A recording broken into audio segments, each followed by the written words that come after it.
ይህ አዲስ ትውልድ ሚዲያ ነው። አዲስ ትውልድ ሚዲያን ሰብስክራይብ፣ ላይክ፣ ሼር፣ ኮሜንት በማድረግ ቤተሰብ ይሁኑ። የዛሬው ትንታኔያችን ዋና ዋና ነጥቦች፣ 1. ኢትዮጵያ ሙሉ በሙሉ በውጭ ኃይሎች ቁጥጥር ስር ወድቃለች። እነማን ናቸው? በዝርዝር እናየዋለን። የኢትዮጵያ ወጣቶች ታፍሰው ለሌሎች የውጭ ተፋላሚ ኃይሎች እየተሸጡ መሆኑን እንመለከተዋለን። አብይ አህመድም የውጭ ኃይሎች ተቀጣሪ ነው፣ በማስረጃ እናየዋለን። ህዳሴው ግድብ በግብጽ እጅ የመውደቅ ዕድል አለው። እንዴት? እንመረምረዋለን። በኢትዮጵያና ኤርትራ መካከል የሚደረግ ጦርነት ካለ የውክልና ጦርነት ነው። እንዴት? አብረውን ከቆዩ እነዚህንና ሌሎች መረጃዎችን እናጋራችኋለን። ታዲያ አሁንም አዲስ ትውልድ ሚዲያን ሰብስክራይብ፣ ላይክ፣ ሼር፣ ኮሜንት በማድረግ ቤተሰብ እንድትሆኑ በአክብሮት እንጠይቃለን። የሰው ዘር መገኛ የሀገረ መንግስት ጀማሪ የሆነችው ኢትዮጵያ አብይ አህመድ ስልጣን ላይ እስከወጣበት ጊዜ ድረስ ለየትኛውም ጥቁር ይሁን ነጭ ገዢዎች ያልተንበረከከች ከራሷም አልፋ ሌሎች ጭቁን ህዝቦችን ነፃ ያወጣች ሀገር ነበረች ኢትዮጵያ ሙሉ አፍሪካን በስሟ ሰይማ ወደ ምስራቅ፣ ምዕራብ፣ ደቡብና ሰሜን ግዛቷን በማስፋት ስልጣኔን፣ መንግስታዊ አስተዳደሮችን ስትዘረጋ ኑራለች። ግብጽ፣ አረቡ ምድር፣ ህንድ፣ ሱዳን ብትሄዱ አሻራዎቿና ህዝቦቿ በዛሉ። ታዲያ ቀድሞውኑ ሲያዘጋጁት የነበረው የሲአይኤ አባልና ተላላኪው አብይ አህመድ ሀገራችንን ለሁለት የውጭ ኃይሎች ሽጧታል። የኢትዮጵያ ፖለቲካዊ፣ ማህበራዊና ኢኮኖሚያዊ አስተዳደሮች ለእነዚህ የውጭ ኃይሎች አስረክቦ እሱ ደግሞ ራሱን እንደ ሀገር መሪ በመናገር ነገር ግን በተቀጣሪ ወይም በተላላኪነት ኃላፊነት ላይ እየሰራ ነው። በመጀመሪያ አንድ ሀገር ሉዓላዊነቷ የተከበረ የሚባለው በፖለቲካዊ፣ በማህበራዊና ኢኮኖሚያዊ ውሳኔዎቿ ላይ ማንም የውጭ ኃይል የማይገባ ከሆነ ነው። አሁን ግን ፖለቲካዊ፣ ኢኮኖሚያዊ፣ ማህበራዊ ውሳኔዎች የሚወሰኑት ሌሎች ሀገሮችና ኃይሎች ሆነዋል። ኢትዮጵያ በማህበራዊ፣ ኢኮኖሚያዊና ፖለቲካዊ መንገድ የሚያስተዳድሯት ሁለት አካላት አሉ። እነሱም አይኤምኤፍ እና ኤሚሬቶች ናቸው። አይኤምኤፍ የኢትዮጵያን ኢኮኖሚያዊ አስተዳደር ሲመራ፣ አረብ ኤሚሬቶች ደግሞ የኢትዮጵያን ፖለቲካዊና ማህበራዊ ጉዳዮችን በፈለገችበት መንገድ ታሾራለች። አረብ ኤሚሬት ህዝቧ 300 ሺህ አይሆንም፣ ግን ከ130 ሚሊዮን ህዝብ በላይ ያላትን ኢትዮጵያ ትመራለች። አረብ ኤሚሬት ጥቅሟን ለማጋበስ በተለይ ወርቅ፣ ነዳጅ ለማፈር ወዳለበት አካባቢዎች ላይ እጇን በማስገባት እያበጣበጠች ወርቅ ታፍሳለች። ትግራይ የወርቅ ክምችት ያለባት አካባቢ ነው። የትግራይ ጦርነት አብቅቶ ሰላም ወረደ በሚባልበት ወቅት የህወሓት ባለስልጣናትና ከአረብ ኤሚሬት ባለስልጣናት ጋር ሆነው የትግራይን ወርቅ ቸብችበውታል። አረብ ኤሚሬት የኢትዮጵያ ፖለቲካ በፈለገችበት መንገድ እያሾረችው ነው። አረብ ኤሚሬት ጥቅሟን ለማጋበስ በተለይ ወርቅ ወይም ማዕድን፣ ነዳጅ ለማፈር ወዳለበት አካባቢዎች ሁሉ እጇን በማስገባት እያበጣበጠች ወርቅ ታፍሳለች፣ በቆሎና ስንዴ ታመርታለች። አብይ አህመድ ወደ ስልጣን ከመጣ ጀምሮ በኢትዮጵያ ፖለቲካና በምስራቅ አፍሪካ ፖለቲካ ላይ ፈላጭ ቆራጭ የሆነችው ኤሚሬት ኢትዮጵያውያንን ለመጨፍጨፍ ድሮን፣ ጀትና ጥይት ለኢትዮጵያ መንግስት እያቀበለች በምትኩ በጋምቤላ፣ በቤኒሻንጉል፣ በደቡብ፣ በባሌ፣ በትግራይ፣ በአርሲ ስንዴና በቆሎ እያመረተች ወርቁንም እያነጠረች ትወስዳለች።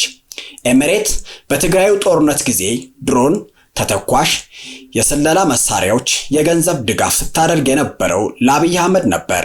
በወቅቱ የህወሓት ባለስልጣናት በአረብ ኤሚሬቶች ድሮን ተመታን፣ አረብ ኤሚሬት ላይ ዓለም አቀፉ ማህበረሰብ ማዕቀብ መጣል አለበት ሲሉ ነበር።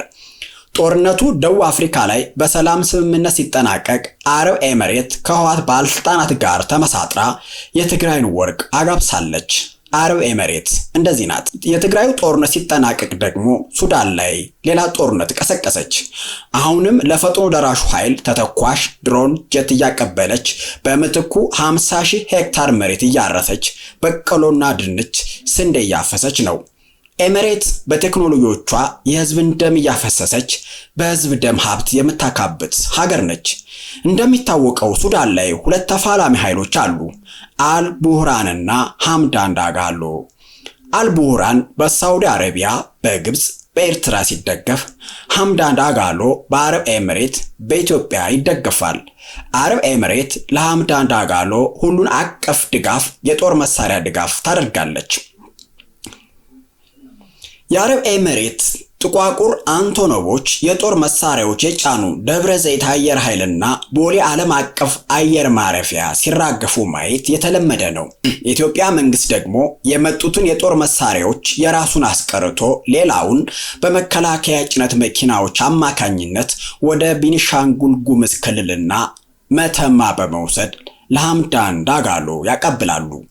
አረብ ኤምሬት በቤኒሻንጉል ጉሙዝ ክልል የሐምዳን ዳጋሎ ምልምሎች የሚሰለጥኑበት ወታደራዊ ማሰልጠኛ ጣቢያዎችን ገንብታለች። ከሐምዳን ዳጋሎ ጋር ሆና በዛው የኢትዮጵያን ወርቅ ታፍሳለች። አልቡርሃን ደግሞ የግብጽ የኤርትራና የሳውዲ አረቢያ አስደናቂ ድጋፍ ያገኛል። የኤርትራ ሰራዊት ከአልቡርሃን ጋር ሆኖ የዳጋሎን ኃይሎች ተፋልሟል። የግብጽ አየር ኃይል ደግሞ የጦር መሳሪያ ማጠራቀሚያዎችን፣ ኮንቮዮችን ያወድማል። የኤርትራ ሰራዊት በከፍተኛ መስዋዕትነት የዳጋሎን ኃይል አድቆታል። የግብጽ አየር ኃይል ታክሎበት ማለት ነው። ሳውዲ አረቢያና አረብ ኤምሬት ጥላት ሆነዋል። ምስራቅ አፍሪካ ላይ በደሃ ልጅ ገላ እየተደባደቡ ነው። ኤርትራ በዳጋሎ ላይ የወሰደችው እርምጃ አረብ ኤምሬትን አናዷል። እናም በኢትዮጵያ በኩል ኤርትራ መበቀል ትፈልጋለች። በሞኝ ክንድ የዘንዶ ጉድጓድ ይለካል እንደሚባለው ማለት ነው። ለዛም ነው ከኤርትራ ጋር የሚደረገው ጦርነት ካለ የውክልና ጦርነት ነው የምንለው። ኤምሬት በኢትዮጵያ የጦር ሰፈር ከገነባች ለጦር ካምፑ የሚሆን ወጣትና በአርኤስኤፍ ስር ሆነው ከሱዳን መንግስት ጋር የሚዋጉ ወታደሮች ከኢትዮጵያ ወጣቶች አፍሳ የምትመለምል ከሆነ፣ ኢትዮጵያ ኤርትራ እንድትመታላት የምታደርግ ከሆነ፣ የሀገራችን የውሃ የማዕድን ሀብት እንደፈለገች የምትወስድና የምታዘዝ ከሆነ፣ ሎጆችን የምትገነባ የምታስተዳድር ከሆነ፣ የፈለገችው የኢትዮጵያ ሕዝብን አፈናቅላ መሬታቸውን የምታርስ ከሆነ፣ የኢትዮጵያ ፖለቲካ የሚዘወረው በኤምሬቶች ነው ብንል ማጋነን ወይም ፕሮፓጋንዳ አይደለም። ለዛም ነው ኤምሬቶች የኢትዮጵያን ፖለቲካ በበላይነት ተቆጣጥረው በአብይ በኩል እየመሩን ነው የምንለው። የዩናይትድ አረብ ኤምሬት ወረራ ከጣሊያን ወረራ እጅግ የከፋ የሆነ ነው። የጣሊያን ወረራ ግልጽ ወታደራዊ ወረራ ቢሆንም የአሁኑ የዩናይትድ አረብ ኤምሬት ጣልቃ ገብነት ግን በውስጥ ባንዳዎችና በግዙፍ በጀት የታገዘ የዜጎችን ማንነት፣ እምነትና ክብር የሚነካ ዘመናዊ የቅኝ ግዛት መልክ የያዘ ነው። ይህ አደገኛ ስልታዊ አፈና ከታሪካው የጣሊያን ወረራ ይልቅ እጅግ የከፋ የሚሆነው የህዝቡን ድህነት በመገንዘብ በገንዘብ ኃይል የታጀበ ረቂቅና ማንነትን ማጥፋት ሃይማኖታዊ ተልዕኮ ያለው እንቅስቃሴ በመሆኑም ነው። የኤምሬቶች ቅኝ ግዛት ከኢትዮጵያዊ ተጽዕኖ ባለፈ የኢትዮጵያ የጀርባ አጥንት የሆኑትን ጥንታዊ እምነቶችን፣ ባህላዊ እሴቶችንና ቋንቋን የመናድ ግልጽ ዓላማ አንግቧል።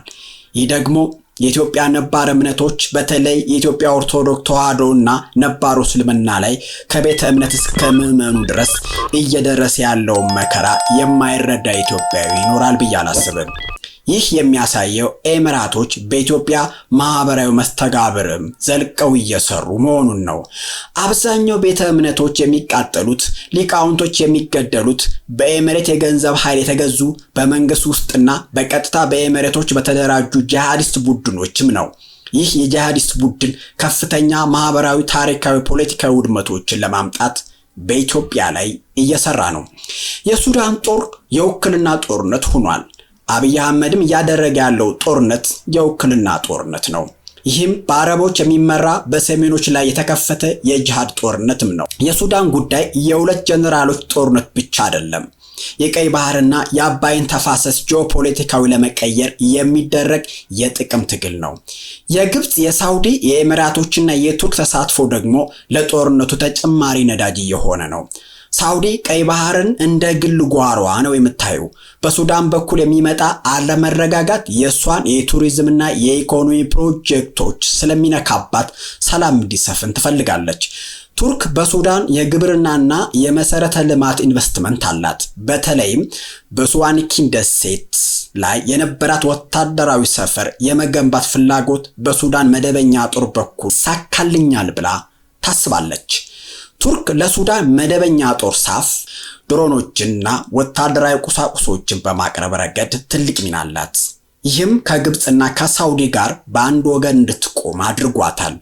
ግብፅ ከተረካዊና ከናይል ውሃ ጋር በተያያዘ የሱዳን መደበኛ ጦር ወይም ሳፍ እንዲያሸንፍ ትፈልጋለች። ግብፅ የሱዳን መንግስት ከሷ ጎን እንዲቆም ትፈልጋለች። የህዳሴ ግድብን በተመለከተ ሱዳን ከኢትዮጵያ ጋር እንድትጋጭ ወይም ቢያንስ የግብፅ አቋምን እንድትደግፍም ትፈልጋለች ወይም ግፊት ታደርጋለች።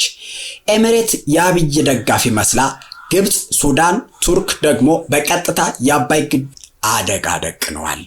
አብይ የጦርነት መንፈስ የተጋባበት ደም በማፍሰስ የሚደሰት ነው። የጦርነት መናፍስት የሆነው አብይ አህመድ የሚያደርጋቸው ጦርነቶች ሁሉ የሚመራው በኤሚሬቶች ፍላጎትና አቅጣጫ ነው። በኤሚሬቶች ቀጭን ትዕዛዝ በአብይ አህመድ ተላላኪነት የተነሳ የሱዳን ፈጥኖ ደራሽ ኃይል RSF በአሶሳ ከተማ ከአባይ ግድብ ጥቂት ኪሎ ሜትር ርቀት ላይ የጦር ካምፕ ከፍቷል። በዚህ የተነሳ ባለፉት ቀናት ብቻ ከአዲሱ ማሰልጠኛ የተሰማሩ የRSF ወታደሮች ከግድቡ በአስርታት ኪሎ ሜትር ርቀት ላይ ጉምሩክ አካባቢ በሱዳን ሰራዊት ላይ አዲስ የጦርነት ግንባር ከፍተዋል።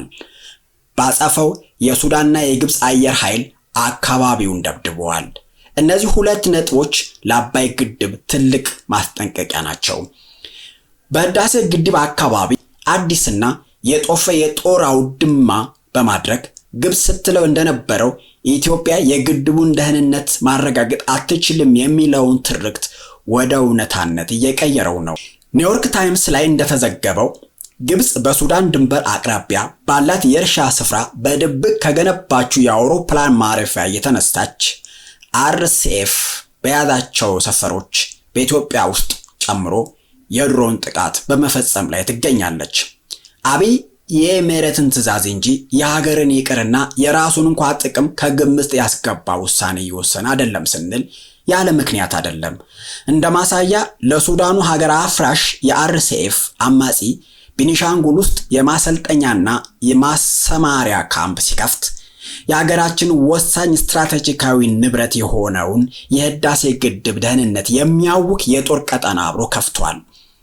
አብይ የኤሚሬትን ትዕዛዝ እንጂ የሀገርን ይቅርና የራሱን እንኳን ጥቅም ከግምት ያስገባ ውሳኔ ይወስን አይደለም ስንል ያለ ምክንያትም አይደለም። እንደማሳያ በኤሚሬቶች የሚደገፈው ለሱዳኑ ሀገር አፍራሽ የRSF አማጺ ቤኒሻንጉል ውስጥ የማሰልጠኛና ማስተማሪያ ካምፕ ሲከፍት የሀገራችን ወሳኝ ስትራቴጂካዊ ንብረት የሆነውን የህዳሴ ግድብ ደህንነት የሚያውክ የጦር ቀጠና አብሮ ከፍቷል ማለት ነው። ሌላኛው ኢትዮጵያን እያስተዳደረ ያለው ደግሞ IMF ነው። IMF ማለት በደሃ ሀገሮችና በደሃ ህዝቦች ላይ ከስግብግብ መሪዎች ጋር ሆኖ የኢኮኖሚ ጦርነት የሚከፍት ሌላኛው የነጮች የጦር ክንፍ ነው። IMF ከማበደሩ በፊት ለህዝብ የሚደረግ ነዳጅ ድጎማ ታቆማለህ፣ በህዝቦች ላይ ግብር ትጨምራለህ፣ እንዲሁም አዳዲስ የግብር አይነቶች ትጥላለህ፣ ዶላር በገበያው ይወሰናል፣ ለምግብ የምታደርገውን ድጎማ ታቆማለህ ይላል። ይህ በህዝብ ላይ የሚደረግ የኢኮኖሚ ጦርነት ነው። አብይ አህመድም ለIMF ዶላር ይሰጠኝ እንጂ የምትሉትን ሁሉ አደርጋለሁ ይላል። IMF የምልን ካደረክ ለዶላሩማ ሁሉም በእጄ ሁሉ በደጄ ብሎ ዶላሩን ላጥ አድርጎ ይሰጣል። አብይና IMF ሐምሌ ወር 2016 ዓመተ ምህረት ላይ የኢኮኖሚ ማሻሻያ አድርገናል፣ የኢትዮጵያ ህዝብ እንኳን ደስ አላችሁ ብለው በማሞ ምህረቱ በኩል መግለጫ ሰጡ። ለህዝቡ ግን የደስታ መግለጫ ሳይሆን የሐዘን መርዶ ነበር። በወቅቱ 65 ብር የነበረው አንድ የአሜሪካ ዶላር በበነጋታው 150 ብር ተሸጠ። በጥቁር ገበያ ደግሞ 200 ብር ገባ። ሸቀጦች ሰማይ ነኩ። ነዳጅ አልቀመስ አለ። የመብራት፣ የቴሌ፣ የመንጃ ፍቃድ ወዘተ በከፍተኛው ሁኔታ አዳዲስ ታሪፎችን አወጡ። አሁን ድረስ የሸቀጦች ሆነ የአገልግሎት ክፍያ ጭማሪው ቀጥሏል። አዳዲስ የቅጣት አዋጆች ወጡ። ሳር ረግጣችኋል፣ ዛፍ ተደግፋችኋል፣ አበባ ቆርጣችኋል፣ በሳይክል መንገድ በእግራችሁ ሄዳችኋል እየተባለ 3000 2000 ብር ህዝቡን ቀጡት። የግብር አይነት ወደ 25 ከፍ አለ። የጣራና ግድግዳ የአፈር፣ የእንስሳት፣ የእጽዋት፣ የሚኒሻ፣ የፖሊስ፣ የመከላከያ፣ የአደጋ ጊዜ፣ የመንገድ፣ የኮቴ፣ የበጎ ፍቃድ፣ እረ ስንቱን ህዝቡን ግብር በግብር አደረጉት። ይህ አብይ አህመድና አይኤምኤፍ የኢትዮጵያን ህዝብ ለማደሄት የከፈቱት ጦርነት ነበር። ይህ ሁሉ የቅጣት ብር ተሰብስቦ የሚሰጠው ለአይኤምኤፍ ብድር ነው። ልማት እንኳ የተሰሩት በባለ ሀብቶችና በኤሚራቶች ድጋፍ ነው። ግብራችን ግን የሚገባው አይኤምኤፍ ካዝና ላይ ነው። ለዛ ነው አይኤምኤፍ የኢትዮጵያ የኢኮኖሚ አስተዳደር እየመራ ነው፣ ግብርም እየሰበሰበ ነው የምንለው። አሁን ደግሞ አይኤምኤፍ ወይ አበድረኝ የተባለ ነው። የአሁኑ አይኤምኤፍ ቅድመ ሁኔታ ከበፊቱ የከፋ ነው። በነዳጅ ላይ ግብር ትጨምራለህ፣ ሁሉን አቀፍ ግብር በከፍተኛ ሁኔታ ትጨምራለህ ብሏል። የብር የመግዛት አቅም በበለጠ ዝቅ ማለት አለበት። ዶላር ደግሞ ምንዛሬው መጨመር አለበት። አዳዲስ የቅጣት አይነቶች ማውጣት አለብህ የሚል ቅድመ ሁኔታ አስቀምጧል። ይህ ማለት የአንድ የአሜሪካ ዶላር 300 ብር እና ከዛ በላይ ይሆናል ማለት ነው። 1 ሊትር ነዳጅ 500 ብር ሊያልፍ ይችላል። ያ ማለት የኢትዮጵያ ህዝብ በኢኮኖሚ እየቀጣው ወይም እያስተዳደረው ያለው አይኤምኤፍ ነው ማለት ነው። የብልጽግና መንግስት የአይኤምኤፍ ጉዳይ አስፈጻሚ ሆኗል ማለት ነው። ታዲያ አገሪቱ ከኢትዮጵያ እጆች እየወጣች ነው ማለት ነው እና ባስቀመጡልን አሻንጉሊት መሪ አብይ አህመድ በኩል አገራችንን ሙሉ በሙሉ በአረቦችና በነጮች ተነጥቀን ተራ አገልጋይ እንዳንሆን ይህንን የአብይ አገዛዝ ስርዓት ለማስወገድ ሁላችን ኢትዮጵያውያን ከአማራ ህዝብ ትግል ጋር መረባረብ አለብን። የዛሬውን አበቃው።